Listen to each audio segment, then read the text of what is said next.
नमस्कार साथियों, स्वागत है आपका हमारे YouTube चैनल में। आज हम बात करने वाले हैं जीके के महत्वपूर्ण प्रश्नों के बारे में। तो देरी ना करते हुए करते हैं स्टार्ट। ये रहा आपके सामने पहला प्रश्न।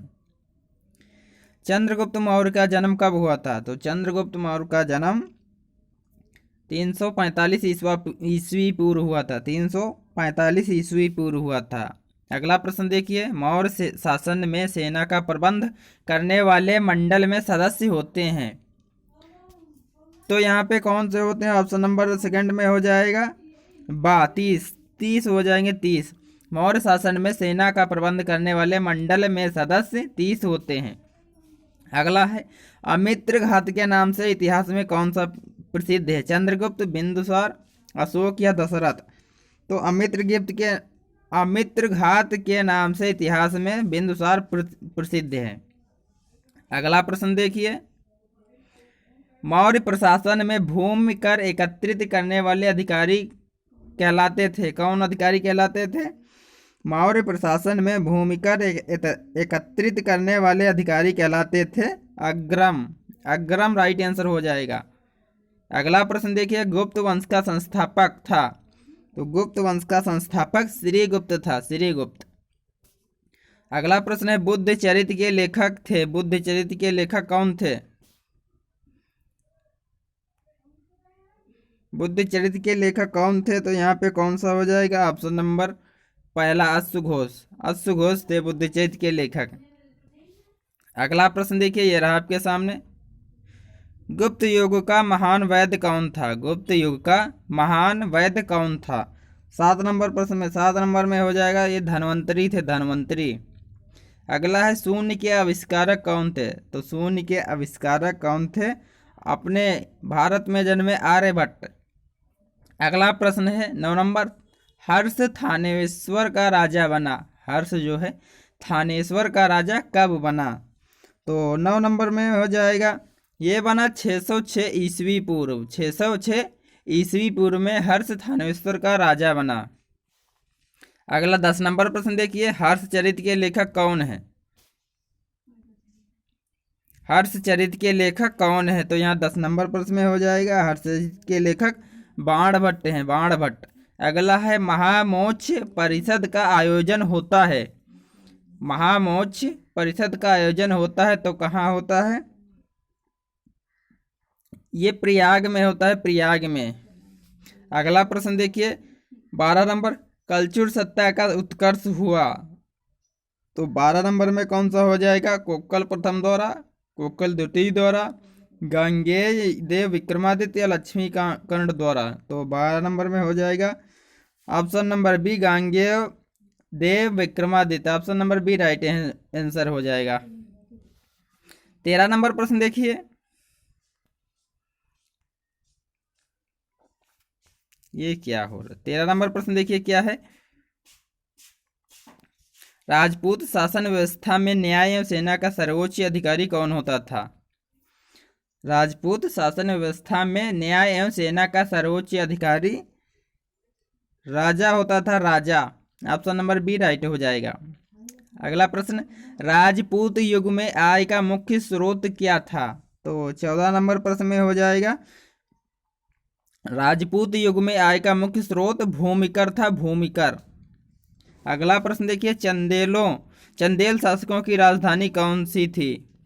चंदेल शासकों की राजधानी कौन सी थी? तो 15 नंबर में हो जाएगा, ये थी खजुराहो। खजुराहो चंदेल की शासकों की राजधानी थी। अगला प्रश्न है कान्हेरी का बौद्ध विहार शिक्षा का केंद्र था। कान्हेरी का बौद्ध विहार शिक्षा का केंद्र था। तो 16 नंबर में कौन सा हो जाएगा? ये थे राष्ट्रकूट। ये थे राष्ट्रकूट। अगला है मत्स्य विलास प्रहसन कृति संबंधित है। मत्स्य विलास प्रहसन रचना जो है किससे संबंधित है? तो ये 17 नंबर में हो जाएगा, ये थी पल्लवों से। पल्लवों से संबंधित थी। पल्लवों से। अगला प्रश्न देखिए 18 नंबर प्रश्न। रत्नमालिका के लेखक हैं। तो रत्नमालिका के कौन लेखक हैं? 18 नंबर प्रश्न में रत्नमालिका के लेखक हैं जिनसेन। जिनसेन राइट आंसर हो जाएगा। अगला प्रश्न देखिए 19 नंबर प्रश्न क्या कह रहा है। मुस्लिम धर्म ग्रंथ कुरान के अनुसार मुस्लिम व्यक्ति को कितने कर्म बताए जाते हैं। यहाँ पे थोड़ा कट गया है, तो कितने कर्म बताए जाते हैं, तो इनमें से कौन हो जाएगा 19 में हो जाएगा 5 राइट आंसर हो जाएगा। थोड़ा क्रॉप में कट गया है, कोई बात नहीं, मैं बता रहा हूँ आपको। अगला प्रश्न देखिए 20 नंबर प्रश्न। हजरत मोहम्मद साहब का जन्म कब हुआ था। इस्लाम धर्म के संस्थापक हजरत मोहम्मद साहब हैं, तो इनका जन्म कब हुआ था, तो 20 में हो जाएगा। इनका जन्म 570 ईस्वी में हुआ था, मक्का में हुआ था। अगला प्रश्न देखिए सोमनाथ मंदिर पर महमूद गजनवी ने कब आक्रमण किया। सोमनाथ मंदिर आपको पता होना चाहिए कहाँ है, सोमनाथ मंदिर गुजरात में है। और 21 नंबर प्रश्न में हो जाएगा ऑप्शन नंबर आ 1024 यानी 1024 ईस्वी में किया था। अगला प्रश्न देखिए मोहम्मद गोरी ने भारत पर आक्रमण किया। कब मोहम्मद गोरी ने भारत पर कब आक्रमण किया, तो 22 नंबर प्रश्न में हो जाएगा ऑप्शन नंबर सी 12वीं सदी में किया था। अगला प्रश्न है 2.5 दिन का झोपड़ा का निर्माण करवाया था। 23 नंबर प्रश्न है 2.5 दिन का झोपड़ा का निर्माण कराया था, तो ऑप्शन नंबर बी हो जाएगा कुतुबुद्दीन ऐबक ने।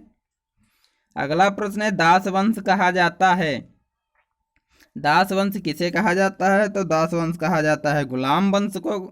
गुलाम वंश का संस्थापक था कुतुबुद्दीन ऐबक था। अगला प्रश्न देखिए 25 नंबर प्रश्न है गुलाम वंश का अंतिम शासक था। गुलाम वंश का अंतिम शासक था, कौन सा था, ये था कैकूबाद था। अगला प्रश्न है गुलरुखी उपन्यास से कविताएं कौन सा शासक लिखा करता था, तो 26 नंबर में कौन सा हो जाएगा, 26 में हो जाएगा option number D Sikandar Lodi. Sikandar Lodi लिखा करता था गुलरुखी उपनाम से कविताएं। अगला प्रश्न देखिए 27 नंबर प्रश्न है ईश्वर की भक्ति। ईश्वर की भक्ति उपासना में व्यक्तिगत प्रेम भावना पर अधिक बल देने वाले मुसलमान संत कहलाए।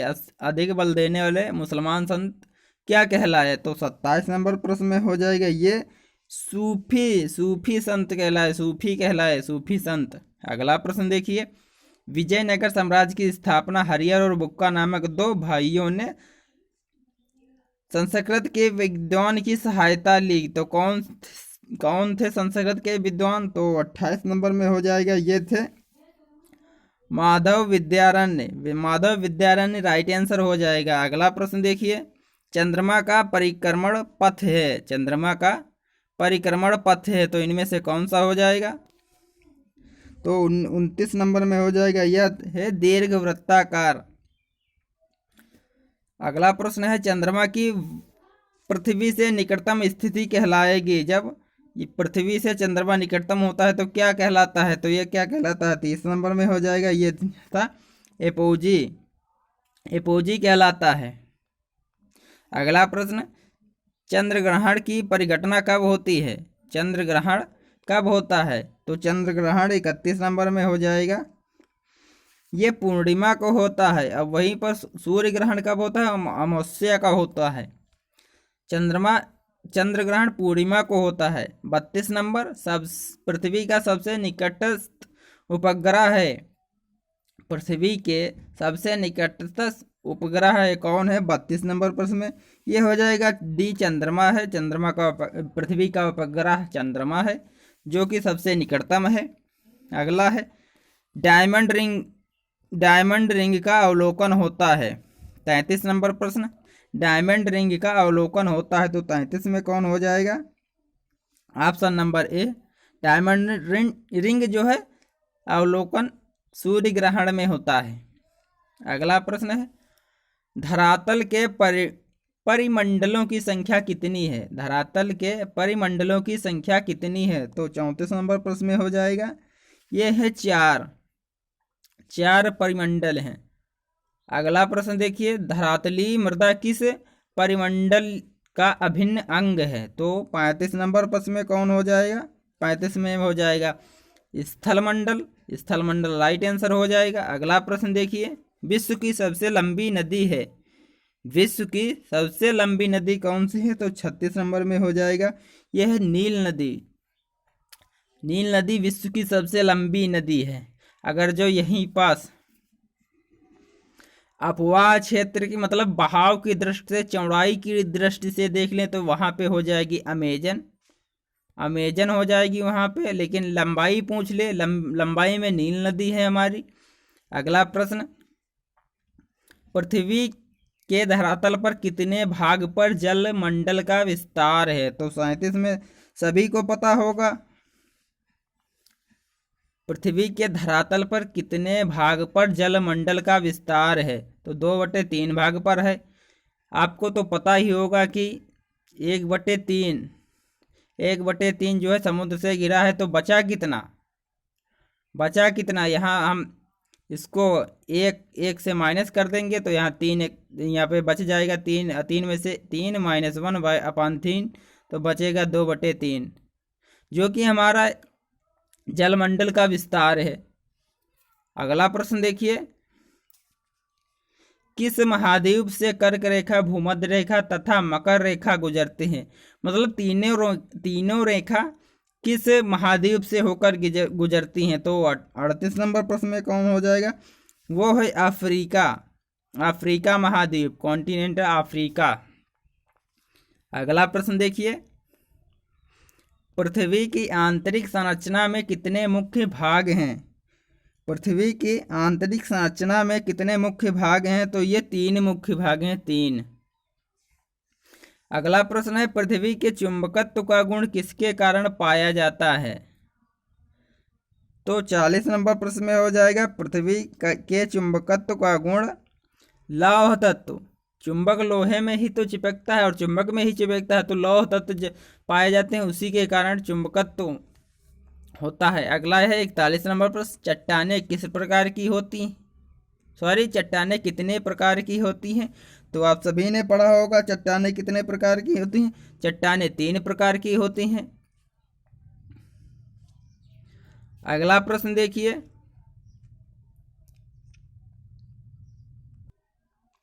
कौन कौन सी हैं? तो पहला 1 नंबर देखिए, कौन कौन सी चट्टानें पहले पे होती हैं? आग्नेय दूसरे पर हो जाती हैं रूपांतरित तीसरे पर हो जाती है, कौन हो जाते हैं? अवसादी। ये 3 महत्वपूर्ण चट्टानें हैं जो कि पृथ्वी पर पाई जाती हैं। अगला प्रश्न देखिए, कौन सा है प्रश्न? 42 नंबर प्रश्न है, निम्नलिखित में से रूपांतरित चट्टान है। 42 नंबर प्रश्न में है, रूपांतरित चट्टान कौन सी है? ग्रेनाइट है, गैब्रो है, बेसाल्ट है या संगमरमर? तो यहाँ पे संगमरमर राइट आंसर हो जाएगा। जिसका रूप परिवर्तन किया जाए उसे रूपांतरित चट्टान। अगला प्रश्न देखिए, 43 नंबर, किन चट्टानों में जीवाश्म पाया जाता है? जीवाश्म पाया जाता है मतलब जीव जंतु अवसादी में पाए जाते हैं, अवसादी चट्टान में पाए जाते हैं। अगला प्रश्न देखिए 44 नंबर में, महाद्वीपों के निर्माण में संलग्न बल है। कौन कौन बल इनमें लगते हैं? पटल विरूपणी, आकस्मिक या बहिर्जात? तो यहाँ पे कौन सा पटल विरूपणी बल लगता है। अगला प्रश्न है, ब्रसोंत पर्वत का निर्माण होता है। ब्रसोंत पर्वत का निर्माण होता है, किस प्रकार से होता है? 45 नंबर में ये हो जाएगा तनाव बल के कारण ब्रसोंत पर्वत का निर्माण होता है। अगला प्रश्न देखिए, यहाँ पे 46 नंबर प्रश्न में है, वलन के किस प्रकार में चट्टानों का क्रम ही उलट जाता है? तो 46 नंबर प्रश्न में कौन हो जाएगा? ये हो जाएगा बी, अधिक्षिप्त वलन राइट आंसर हो जाएगा। 47 नंबर प्रश्न है, होस्ट तथा ग्राबेन का निर्माण किससे होता है? 47 में होस्ट तथा ग्राबेन का निर्माण किससे होता है? तो 47 नंबर में हो जाएगा ये भ्रंश से होता है, भ्रंश। ये जो भ्रंश होती हैं, भ्रंश, इससे होता है भ्रंश घाटी। 48 नंबर है सक्रिय ज्वालामुखी का उदाहरण है। इनमें से कौन सा ज्वालामुखी सक्रिय है? तो आप बताइए कौन है। 48 नंबर में हमारा हो जाएगा स्ट्रामबोली ज्वालामुखी, जो कि सक्रिय ज्वालामुखी है। अगला प्रश्न देखिए,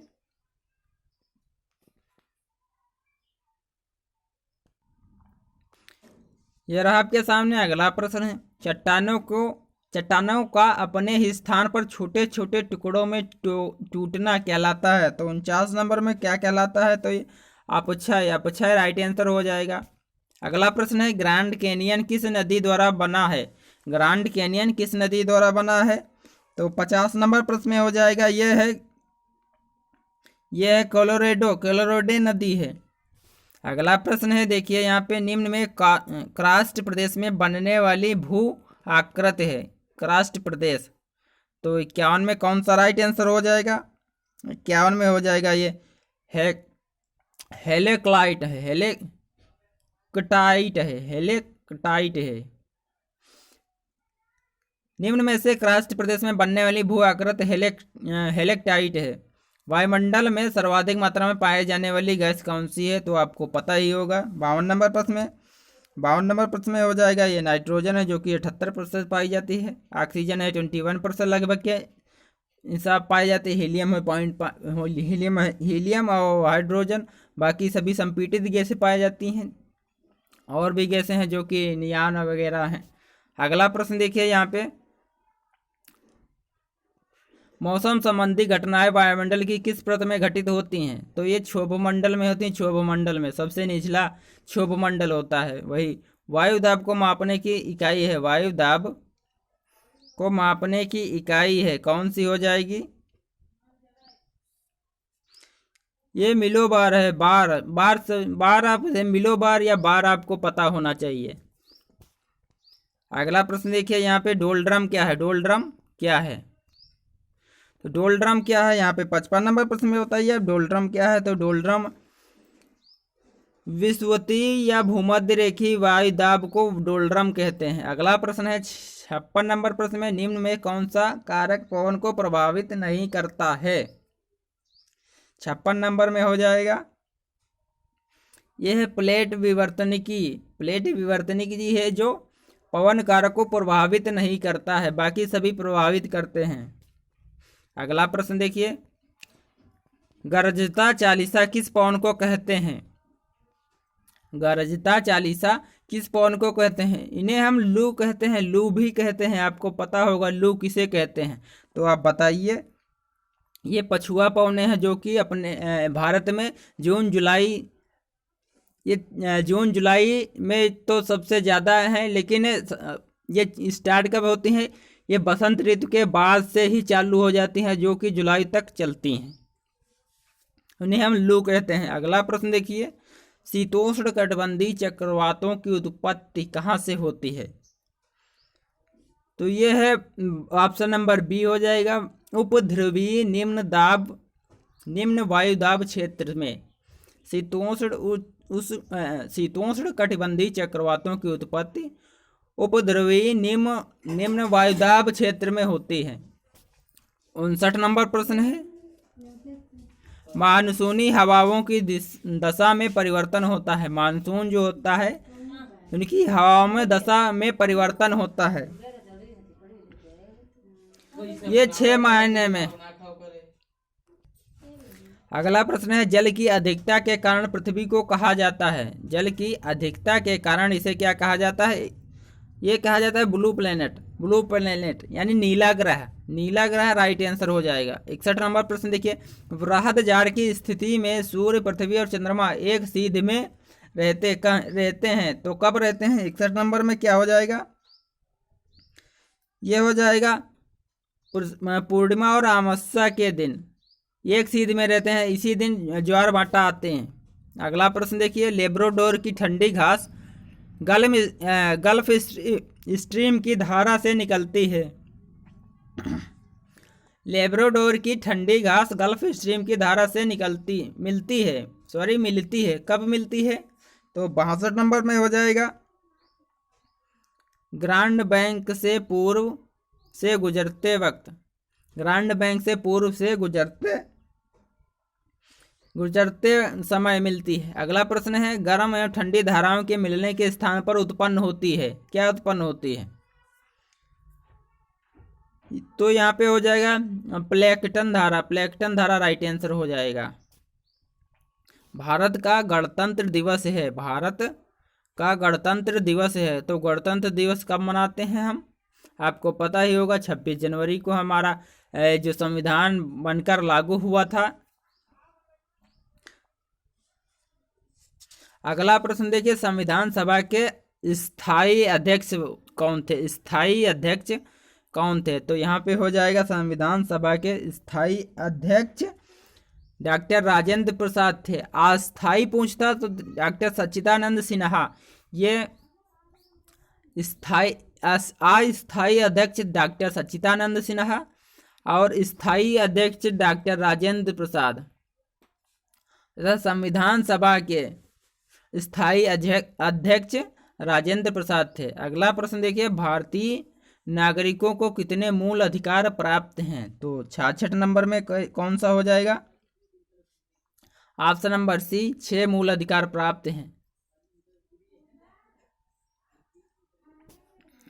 एक जो था संपत्ति का अधिकार, वो अब समाप्त कर दिया गया है। अगला प्रश्न देखिए, 67 नंबर प्रश्न है, सूचना का अधिकार अधिनियम 2005 कब पारित हुआ? आरटीआई जिसे कहते हैं, आरटीआई, राइट टू इंफॉर्मेशन। ये आरटीआई सूचना का अधिकार 2005 कब पारित हुआ? तो 67 नंबर में कौन सा हो जाएगा? ये हो जाएगा 15 जून 2005। 15 जून 2005 को पारित हुआ। 68 नंबर प्रश्न देखिए, सूफी संप्रदाय के धर्म उपदेशक कहलाए। सूफी संप्रदाय के धर्म उपदेशक कहलाते थे कौन से? ये पीर कहलाते थे, पीर। अगला प्रश्न देखिए, जराह कहलाते थे। जराह कहलाते थे कौन थे? ये 69। तो ये शल्य चिकित्सक थे, चिकित्सक जराह कहलाते थे। अगला प्रश्न देखिए, यहाँ पे हरित क्रांति की शुरुआत कब हुई? एक सेकेंड, हरित क्रांति की शुरुआत कब हुई? तो हरित क्रांति की शुरुआत 70 नंबर प्रश्न में हो जाएगा, 1960 में हुई। हाँ, वो हरित क्रांति के जनक बोरलाग थे, ये विश्व में थे, और MS स्वामीनाथन ये भारत में थे। अगला प्रश्न देखिए, हरित क्रांति संबंधित है। हरित क्रांति कृषि उत्पादन में, एक सेकेंड, ऑप्शन नंबर डी, कृषि उत्पादन में वृद्धि है। 72 नंबर प्रश्न देखिए, भारत की राष्ट्रीय आय में कृषि क्षेत्र का योगदान कितना है? तो 72 नंबर प्रश्न में हो जाएगा ऑप्शन नंबर सी, 35% है, जो कि अब अपडेट हो गया है, तो आप इसको चेक कर लीजिएगा। यहाँ पे वैसे राइट आंसर 35% है। अगला प्रश्न यहाँ पे देखिए, 73 नंबर प्रश्न है, बैंक ड्राफ्ट क्या है? बैंक ड्राफ्ट क्या है? ये साख मुद्रा है, साख मुद्रा। बैंक ड्राफ्ट साख मुद्रा है। 74 नंबर प्रश्न देखिए, मुद्रा संकुचन का कारण है। मुद्रा संकुचन का कारण क्या है? सरकार द्वारा भारी कर लगाना, या सरकार द्वारा जनता से ऋण लेना, या सरकार द्वारा मुद्रा की मात्रा को निरंतर घटाना, या उपयुक्त तीनों कथन सत्य हैं? तो यहाँ पे ऑप्शन डी हो जाएगा, उपयुक्त तीनों कथन सत्य हैं। अगला प्रश्न देखिए, यहाँ चेक के रूप हैं। चेक कितने प्रकार के होते हैं? तो चेक कितने प्रकार के होते हैं? 75 में हो जाएगा। 3 प्रकार के चेक होते हैं, आपको पता होगा। जो एक चेक होता है जो कोई भी जाकर बैंक से रुपये निकाल सकता है। एक होता है जिसपे लाइनें होती हैं, वो सिर्फ खाता धारक ही पैसा निकाल सकता है और जमा कोई भी कर सकता है। और एक होता है जो केवल पैसे निकालते नहीं, खाते में ही, मतलब खाते से ही पैसे कट जाते हैं। अगला प्रश्न देखिए, ज़्यादा मुझे इसके चेक के बारे में तो नॉलेज नहीं है। 76 नंबर प्रश्न में है, कीमत स्तर पर निरंतर वृद्धि कहलाती है। तो कीमत स्तर पर निरंतर वृद्धि कहलाती है, क्या कहलाती है? 76 नंबर प्रश्न, ये मुद्रास्फीति कहलाती है। मुद्रास्फीति मतलब महंगाई। कोई भी अगर निरंतर वृद्धि हो रही तो क्या कहलाएगी? महंगाई ही कहलाएगी ना, मुद्रास्फीति। अगला प्रश्न देखिए, निम्न में से कौन सा मुद्रा का प्रमुख कार्य नहीं है? मुद्रा का प्रमुख कार्य नहीं है। तो 77 नंबर प्रश्न कौन सा हो जाएगा? ऑप्शन सी हो जाएगा सामाजिक आय का वितरण। सामाजिक आय का वितरण नहीं है, बाकी सभी हैं। विनिमय का माध्यम है, मूल्य का मापन है, मूल्य का संचय है। ऑप्शन सी राइट हो जाएगा, सामाजिक आय का वितरण नहीं है। अगला प्रश्न, भारत का आर्थिक विकास निर्भर है। भारत का आर्थिक विकास निर्भर है, किस पर निर्भर है? सभी प्रकार के उद्योगों पर। भारत का आर्थिक विकास जो है उद्योगों पर निर्भर है। सभी प्रकार के उद्योग, इसमें बड़े भी आते हैं, छोटे भी आते हैं और दोनों भी आते हैं। अगला प्रश्न है, औद्योगिक विकास होने से क्या होता है? औद्योगिक विकास, अगर देश में उद्योग बढ़ रहे हैं तो क्या होगा? तो प्रति व्यक्ति आय बढ़ती है, प्रति व्यक्ति आय बढ़ती है। अगला प्रश्न देखिए, सूत कातना उद्योग है। सूत कातना उद्योग है, तो ये कौन सा उद्योग है? ये हो जाएगा कुटीर उद्योग। सूत काटना कुटीर उद्योग है। अगला प्रश्न है, चोल काल निर्मित सर्वोत्कृष्ट प्रतिमा है। कौन सी प्रतिमा चोल काल में सबसे अच्छी प्रतिमा है? तो 81 नंबर प्रश्न में हो जाएगा, ये नटराज की मूर्ति है। आपको पता होगा, एक ऐसे गोला, फिर इसमें नटराज की मूर्ति नाचते हुई, वही नटराज की मूर्ति हो जाएगी। अगला प्रश्न है, वह सुल्तान जिसने कारखानों को इक्ता नाम दिया। इक्ता नाम किसी सुल्तान ने दिया? तो 82 नंबर में हो जाएगा option number B, Iltutmish. Iltutmish ने कारखानों को इक्ता नाम दिया। अगला प्रश्न है, 2.5 दिन का झोपड़ा स्थित है। 2.5 दिन का झोपड़ा कहाँ पर स्थित है? 83 नंबर प्रश्न, तो यह है अजमेर। अजमेर राजस्थान, अजमेर में स्थित है। अगला प्रश्न है, हिजरी संवत चलाया था। हिजरी संवत किसने चलाया था?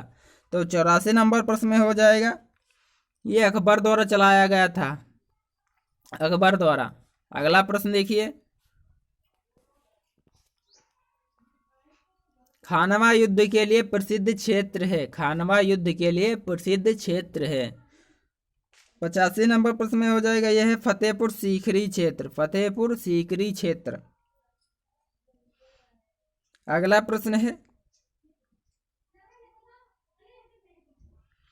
मराठों की स्वतंत्रता के युद्ध का नेतृत्व किया।